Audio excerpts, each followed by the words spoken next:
Walmart is rumored to be looking at listing Flipkart in a few years. At that stage, we'll get a better sense of what's going on in retail, says Devangshu Datta. Was common to Hyundai, Johnson. The lack of listing is frustrating. It eliminates the Peter Lynch type of investment where a consumer buys both the brand and the company. For example, a consumer may compare equivalent Hyundai and Maruti models before buying a car. A Lynch follower would like to buy shares in the company from which he bought the car. But you can't buy an unlisted company or even compare financials with peers, given the lack of information. That also makes it hard to understand sector dynamics if unlisted entities hold large market share. A very large segment of retail is unlisted, or plain unorganized. Listed brick. The e-commerce segment makes losses and it's growing fast. But the lack of data makes it hard to figure how fast it's really growing.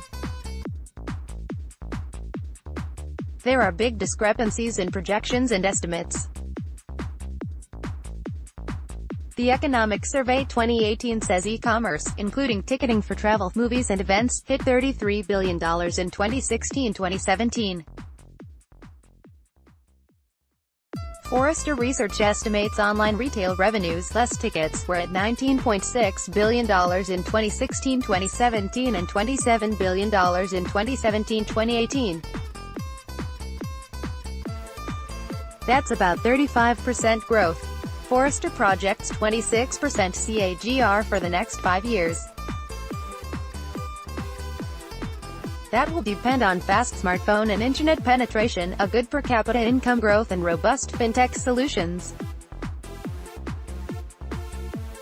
Forrester estimates Flipkart's standalone market share, without Myntra was 31.9% in 2017-2018, while Amazon India held 31.1%.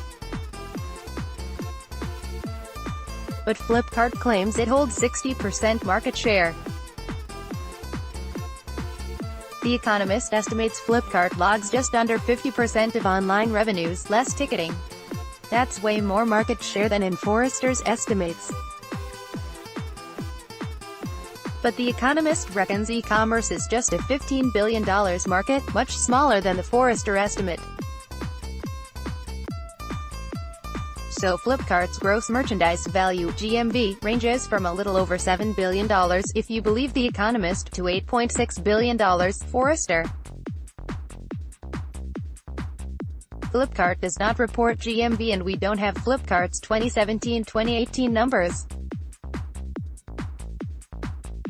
But Flipkart's standalone filings, excluding Myntra, said revenues, which would be a percentage of GMV, rose 18% to 155.7 billion rupees in FY 2016-2017 from 131.8 billion rupees in 2015-2016. Losses dropped to 2.4 billion rupees from 5.5 billion rupees. That's about $2.4 billion in 2016-2017 revenues. Growth estimates also vary wildly for 2017-2018.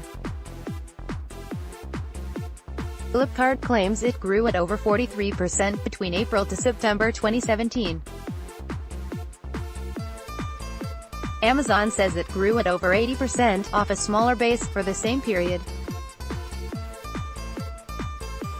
How can two companies controlling joint 63% market share, Forrester, or over 90% market share, Flipkart estimate, grow that much faster than the overall sector, 35%, Forrester?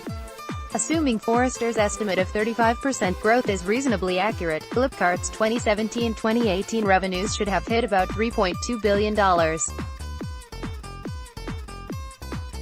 Does that gel with $7 billion to $8.6 billion as GMV?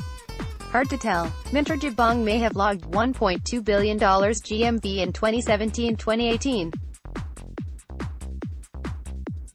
The Walmart deal, $16 billion for 77%, values Flipkart at $21 billion plus.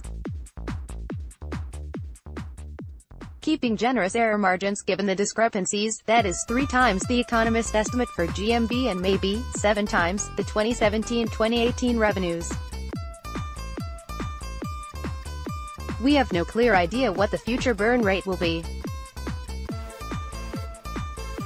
Note that Walmart has paid off shareholders to buy the company. It must now invest to sustain and grow operations.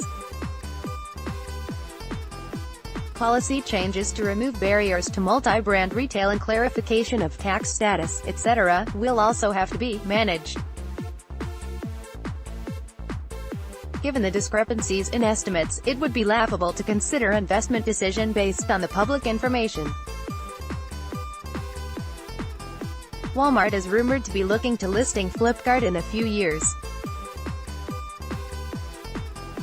At that stage, we'll get a better sense of what's going on in retail.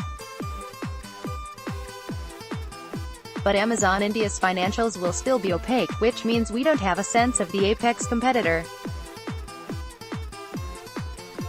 Similar issues arise with investments in the automobiles sector, where Hyundai is only one of many unlisted subsidiaries of global automobile companies. Their presence makes it hard to value the listed auto manufacturers.